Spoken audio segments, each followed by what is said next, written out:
Hello friends, welcome back. I am Raju stock analysis में आपका स्वागत है।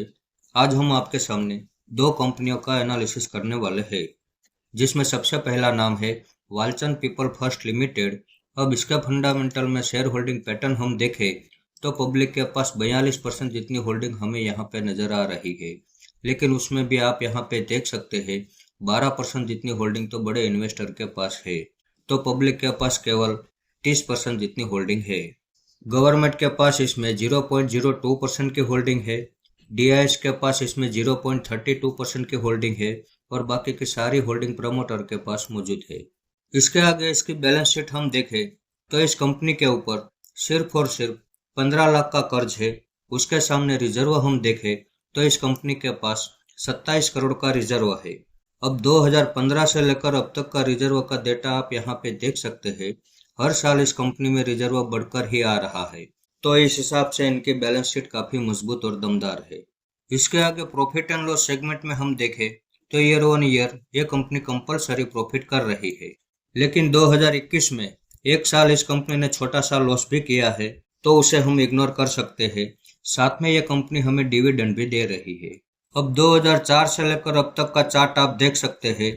2007 में इसने 978 का ऑल टाइम हाई बनाया था और वहां से गिरावट करते हुए अभी ये 126 रुपये के पास ट्रेड कर रहा है।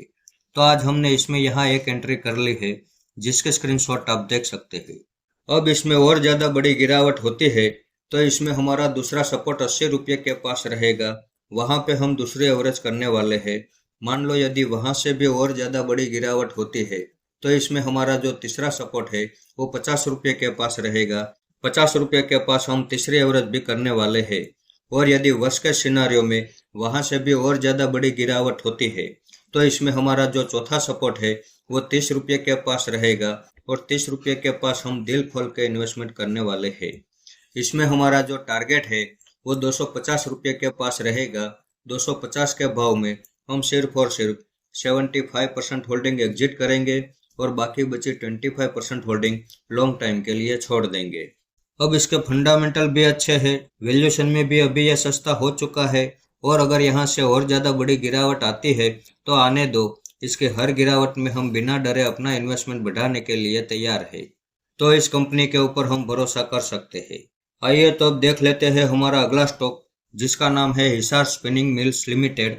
अब इसके फंडामेंटल में शेयर होल्डिंग पैटर्न हम देखें तो पब्लिक के पास 49% जितनी होल्डिंग हमें यहाँ पे नजर आ रही है, लेकिन उसमें भी आप यहाँ पे देख सकते हैं 2% जितनी होल्डिंग तो बड़े इन्वेस्टर के पास है।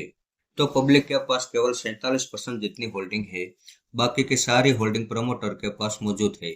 इसके आगे इसकी बैलेंस शीट हम देखें तो इस कंपनी के ऊपर 3 करोड़ का कर्ज है। उसके सामने रिजर्व हम देखें तो इस कंपनी के पास 24 करोड़ का रिजर्व है। अब 2017 से लेकर अब तक का रिजर्व का डेटा आप यहाँ पे देख सकते हैं। हर साल इस कंपनी में रिजर्व बढ़कर ही आ रहा है, तो इस हिसाब से इनकी बैलेंस शीट भी काफी मजबूत और दमदार है। इसके आगे प्रॉफिट एंड लॉस सेगमेंट में हम देखें तो ईयर ऑन ईयर ये कंपनी कंपलसरी प्रॉफिट कर रही है। अब 2005 से लेकर अब तक का चार्ट आप देख सकते हैं। 2022 में इसने 86 रुपये का ऑल टाइम हाई बनाया था और वहां से गिरावट करते हुए अभी यह 45 रुपये के पास ट्रेड कर रहा है। वैसे मैं आपको एक बात और बता दूं कि ये शेयर एक लॉट साइज वाला शेयर है। इसके एक लॉट में 100 शेयर आते हैं, तो अगर हमें इसमें बाइंग करना हो या सेलिंग करना हो, हमें लॉट साइज में ही काम करना पड़ेगा। तो आज हमने इसमें यहाँ एक एंट्री कर ली है, जिसके स्क्रीनशॉट आप देख सकते हैं। अब इसमें और ज्यादा बड़ी गिरावट आती है तो इसमें हमारा दूसरा सपोर्ट 30 रुपये के पास रहेगा। वहां पे हम दूसरे एवरेज करने वाले हैं।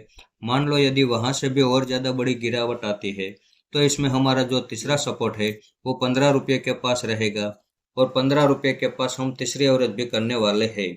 इसमें हमारा जो टारगेट है वो 90 रुपये के पास रहेगा।